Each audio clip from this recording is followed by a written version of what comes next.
Olá, tudo bem? Sou o professor Alexandre Amorim, professor de Direito Administrativo, e vamos falar agora de processo administrativo, Lei 9784 de 99, aqui no Terra Concursos, campeão de aprovações.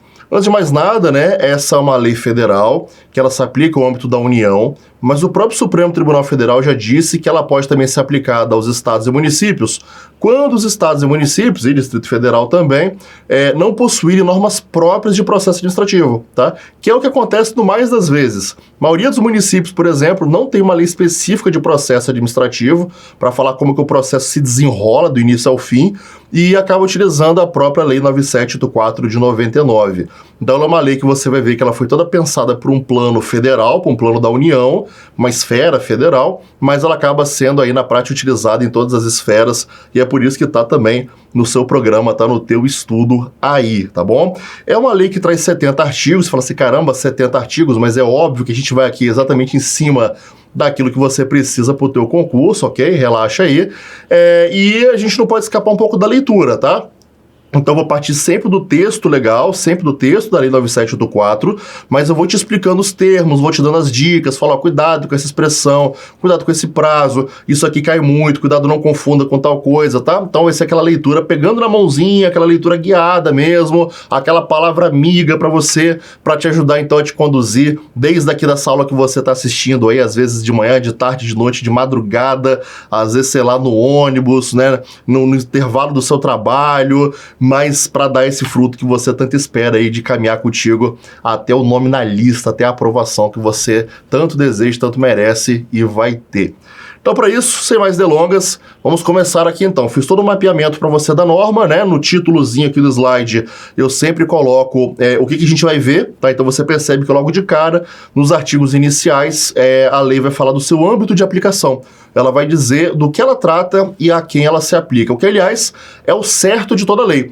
Toda lei no seu artigo 1º, e no máximo até o artigo 2º, ela deve falar isso, ela deve falar o que ela traz para você, ela é uma lei que fala sobre o que é o objeto da lei, e também qual é o âmbito de sua aplicação, tá bom? É que a gente vê muitas vezes leis que não seguem essa regra, que são leis que não são feitas com rigor legislativo que tem que ter, mas essa aqui, nesse ponto para ela, bom? Então diz o artigo 1º da Lei 9784 de 99 o seguinte, essa lei faz o quê? Qual é o objeto dela? Estabelece normas básicas, tá? Basicão, sobre o processo administrativo no âmbito da administração federal, direta e indireta. Então, como eu disse, ela foi uma lei feita, pensada para o âmbito da União, tá? Para o âmbito federal, mas acaba sendo aplicada nos outros entes quando eles não já têm suas próprias leis, tá? Então, se o município ou o estado tem sua própria lei de processo, a gente aplica a lei própria do ente, tá? Mas se não tem, aplica essa norma aqui pra gente.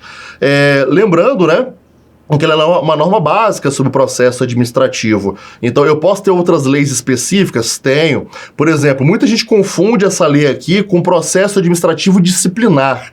Tá? Não é exatamente a mesma coisa. Processo administrativo disciplinar está no estatuto de cada servidor. Tá? Então a lei que disciplina o estatuto de cada servidor, geralmente lá no finalzinho, quando fala assim, título tal do regime disciplinar, lá fala do processo administrativo disciplinar. Então como que eu posso, por exemplo, demitir um servidor público, aplicar uma penalidade específica para ele ali, suspender o servidor, etc. É claro que até essas leis específicas, naquilo que falta a elas alguma regra básica, eu posso me socorrer aqui na Lei 9784, tá? Então, por exemplo, o indivíduo é servidor federal, aí ele se aplica a Lei 8.112 de 90. Então, eu estou movendo o processo administrativo disciplinar contra ele, tá? Então, tem regras específicas na Lei 8.112 de 90 para isso. Mas, às vezes, eu preciso saber contar um prazo. E vamos dizer que a Lei 8.112 não fale como que conta aquele prazo. Aí eu vou contar como? Aí eu venho nessa lei aqui, por exemplo, e aplico subsidiariamente, supletivamente, eu aplico essa lei 9784 de 99. Então, por isso que ela é a norma básica, Processos administrativos, em geral, eu aplico essa lei aqui. Mas outros processos específicos eu aplico outras leis. Quer ver outro exemplo? Lei de licitações. Tá? Quando eu falo, por exemplo, de um processo licitatório específico, eu aplico a lei de licitações. Mas, às vezes, no que faltar alguma informação lá, eu posso aplicar até mesmo subsidiariamente essa norma aqui. Mas as regras específicas estão previstas lá na lei de licitações, tá? Por isso que ela é uma norma básica sobre processo administrativo. E uma outra coisinha interessante para você também é a seguinte, tá? apesar de essa lei falar que ela trata de processo administrativo, ela não trata só disso não, tá? Ela acaba sendo uma revisãozinha de direito administrativo como um todo, porque aqui ela vai falar pra gente, por exemplo, né, de autoridade, agente público, fala pra nós sobre delegação de competência, avocação de competência, anulação e revogação de atos administrativos. Então, ela é uma lei que ela acaba trazendo outros conceitos do direito administrativo pra gente. Então, assim, você é um cara que estudando essa lei, você acaba revisando um pouquinho de atos administrativos, revisa um pouquinho de poderes administrativos, revisa um pouquinho de organização administrativa, tá? Então, ela é uma lei que ela traz, assim, alguns outros conceitos legais aqui pra nós, mas relaxa aí que eu vou te mostrando esses conceitos à medida que formos precisando deles, ok? Então, normas básicas de processo administrativo no âmbito da administração federal direta e indireta, visando em especial a proteção dos direitos dos administrados e o melhor cumprimento dos fins da administração, né? O processo tem que ser bem cuidado, tá? Porque um processo mal feito vai culminar em decisões mal feitas, né? Em injustiças e tudo mais. Então, esse é o zelo que eu tenho que ter quando a gente processa alguém. E aí que fala, os preceitos desta lei também se aplicam aos órgãos do Poder Legislativo e Judiciário da União, quando no desempenho da função administrativa. Então, aquela história, né? A gente sabe que cada poder tem sua função típica, que é a sua função esperada, igual criança, né? O cachorro faz au-au, o gatinho faz miau, o patinho faz quack, né? Então, é aquilo que a gente espera que o bicho faça. Você não espera que um gato faça miau, ou vice-versa. Então, as funções típicas de cada poder, né? Então, o judiciário julga, o poder executivo administra e o legislativo legisla e fiscaliza, resumidamente. Agora, a gente sabe que, às vezes, de maneira excepcional, desde que permitido nos casos constitucionais, às vezes um poder faz um pouquinho do que normalmente só o outro faria, tá? Então, por exemplo, quando você pensa na medida provisória, quem faz é o presidente da República, que é poder executivo, mas vale como se fosse uma lei, que é feita normalmente pelo poder legislativo, tá? É igual processo, né? Você fala, por exemplo, processo administrativo disciplinar, tá? Vamos voltar, por exemplo, do PAD. O processo administrativo disciplinar é um tipo de processo administrativo. E eu posso ter processo administrativo disciplinar no Poder Executivo, eu posso ter no Poder Legislativo, eu posso ter no Poder Judiciário, tá? Eu tenho processo em tudo, tá? Processo licitatório, tem no Legislativo, tem no Judiciário, tem no Executivo.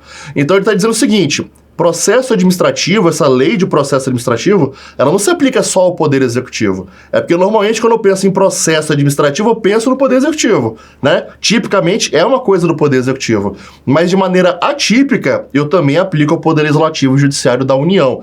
E ele fala da União porque, lembra, eu te disse, essa lei ela foi feita originariamente pensada para o âmbito federal. Por isso que ele sempre fala União, apesar de eu poder utilizar para os outros entes quando eles não têm suas normas específicas disso, tá? Então eu vou processar, né, disciplinarmente um membro do Poder Judiciário da União. Posso aplicar essa lei aqui, tá? De maneira subsidiária.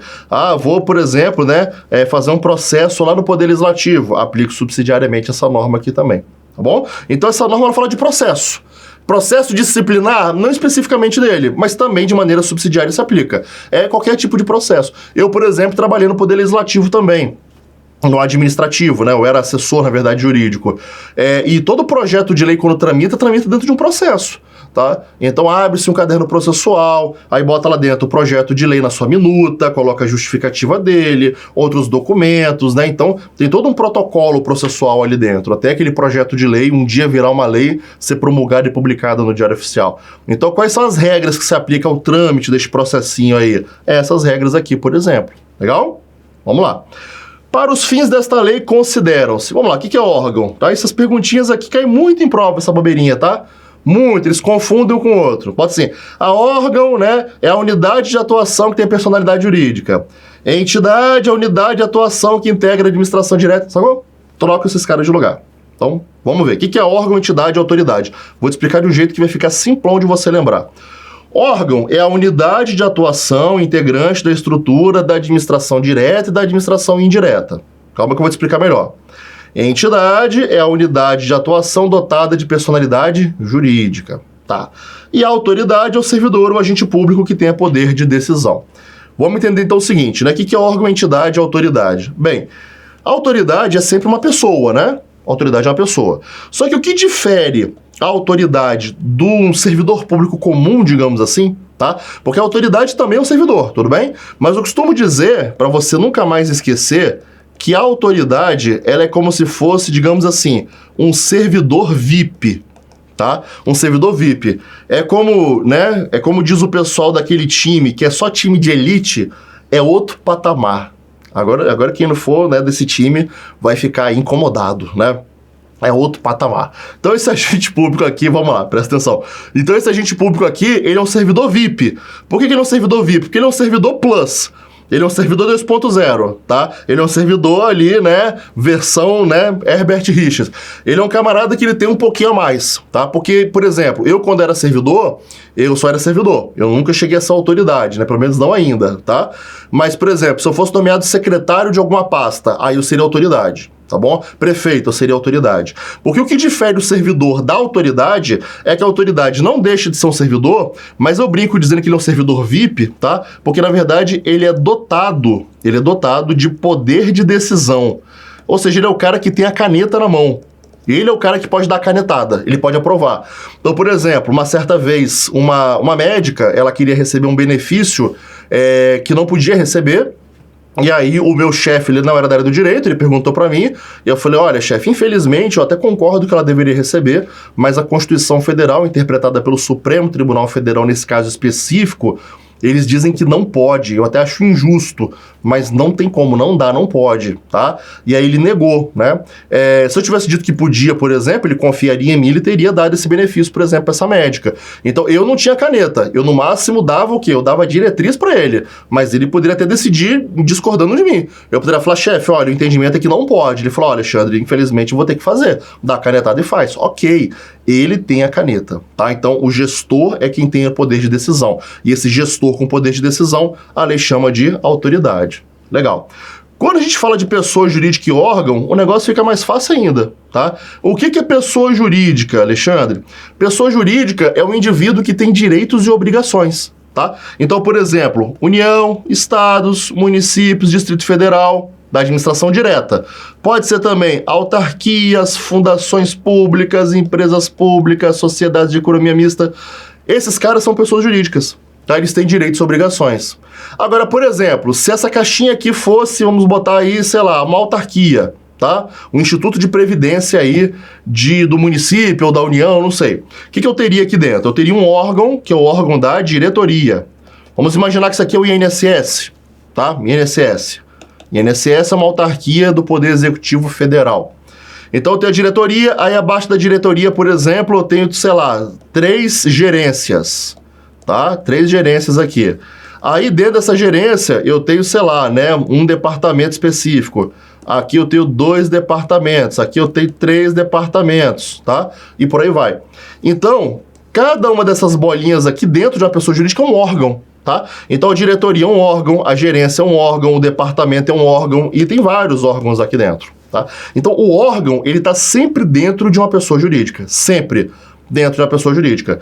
E o órgão, né, por exemplo, a diretoria, apesar de ser um órgão de cúpula, mas ele não tem direitos e obrigações. Tá? O órgão não tem direitos e obrigações. Muita gente confunde quando eu falo que o órgão não tem direitos e obrigações e acha que eu estou falando então o seguinte, o órgão não tem nada para fazer, né? Não tem direito, mas também tem obrigação, né? Então ele fica lá fazendo nada, não é isso.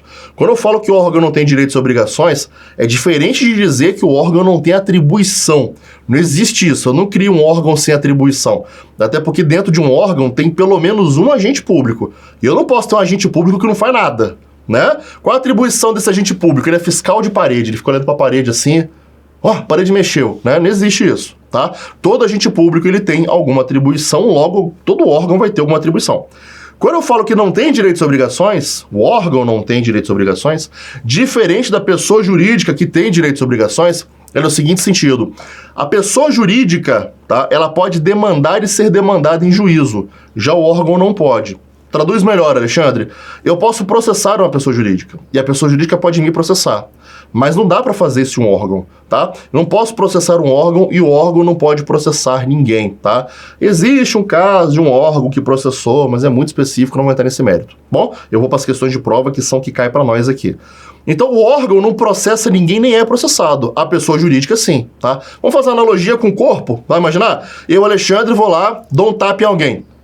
E aí, a pessoa me processa, eu, Alexandre. Ela fala, ih, rapaz, você processou errado, porque não fui eu que te bati. Foi a minha mão, né? Não faz o menor sentido isso. A mão é vamos botar assim, um órgão meu, tá? Então, tudo que o órgão faz, na verdade, é o quê? Faz porque eu mando, não é isso aí? Então, o que responde pelo órgão sou eu, pessoa. A diferença é que o Alexandre é uma pessoa física, né? E aqui esses caras são pessoas jurídicas. Mas são pessoas. Ser pessoa pro direito é isso, é ter direitos e obrigações, tá? Eu, enquanto pessoa, tenho direitos e obrigações. Diferente, por exemplo, dessa caneta. Essa caneta é uma coisa. Então, ela não tem direitos e obrigações, por exemplo, né? Essa mesa aqui, por exemplo, ela não tem direitos e obrigações. Essa câmera não tem direitos e obrigações, tá? Os animais, eles têm alguns direitos ali. Não dá para dizer que eles têm obrigações, né? Mas eles têm alguns direitos ali. Inclusive, o direito, ele tá trabalhando até para dar mais direitos para os animais até. A gente tá vivendo essa fase. Mas as pessoas que têm direitos e obrigações, tá? Então, o órgão não processa ninguém, nem é processado. Por isso que é muito errado. Advogado início de carreira comete muito esse erro bobo, tá? Processar a prefeitura, né? Vou processar o hospital, vou processar a escola, tá? Pública. Não faz sentido. Não tem como processar a escola pública, não tem como processar o hospital público, não tem como processar a prefeitura, porque esses caras são órgãos.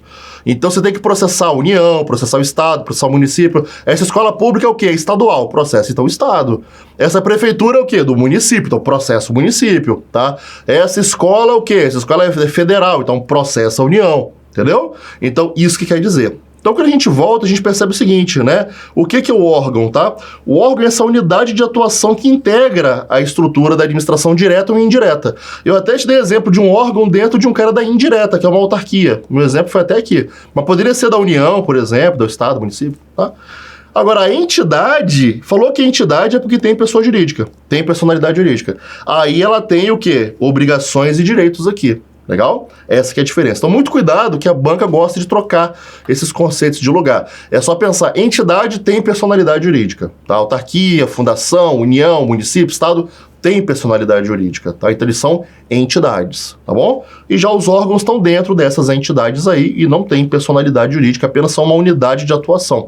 A ideia é que o órgão seja especializado naquela função que ele faz. Então, vou ter um órgão especializado só em saúde, aí eu chamo de Secretaria de Saúde. Eu tenho um órgão especializado só em segurança pública, aí eu chamo de Secretaria de Segurança Pública. Eu tenho um órgão especializado em educação, eu chamo de Secretaria de Educação, e por aí vai.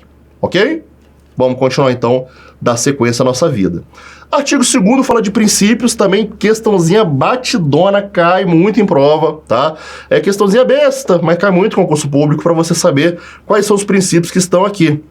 Então aqui fala, a administração pública obedecerá, dentre outros. Então essa lista é uma lista exemplificativa, tá? Princípio da legalidade, finalidade, motivação, razoabilidade, proporcionalidade, moralidade, ampla defesa, contraditório, segurança jurídica, interesse público e eficiência. Tá? Então você repara que nós temos aqui, né, legalidade, temos aqui, né, o princípio da eficiência, temos o da moralidade aqui, tá? Alexandre, cadê o princípio da publicidade? Cadê o princípio da impessoalidade? Pois é, né, esses dois aqui eles não apareceram expressamente aqui na lei.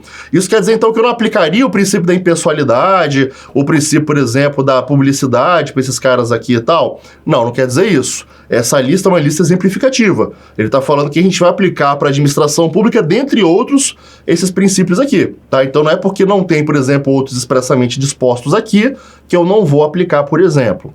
Bem, então vamos falar de alguns que são importantes aqui para nós, tá? Legalidade quer dizer que o agente público ele é um mero aplicador da lei, tudo que ele faz tem que estar previsto em lei, tá? Então o princípio da legalidade, essa legalidade aqui é a legalidade administrativa, tá? Que vai dizer que o agente público, tá? Só pode fazer, tá? O que está na lei, tá bom? Ele só pode fazer o que está na lei. Então, diferentemente, por exemplo, da gente, nós particulares, né? Se não tiver lei nenhuma tratando sobre o assunto, por exemplo, eu posso fazer o que eu quiser. Tudo que não é proibido é permitido. Agora aqui não. Aqui o agente público só pode fazer se a lei mandar. E se não tiver lei sobre aquele assunto, professor? Bem, ele não é o aplicador da lei? Sim. Se não tem lei sobre aquele assunto, ele vai aplicar o quê? Nada. Então, se não tem lei sobre aquele assunto, ele não faz absolutamente nada a respeito daquilo ali. Tudo bem? Bem, pra gente não se prolongar muito aqui, eu vou fazer, né, dar um intervalinho para você beber uma água, você esticar a perna, tomar um café, e eu já volto trazendo os demais princípios para você. Eu sou o professor Alexandre Amorim, te vejo daqui a 3 minutinhos, um grande abraço, até daqui a pouco e tchau, tchau.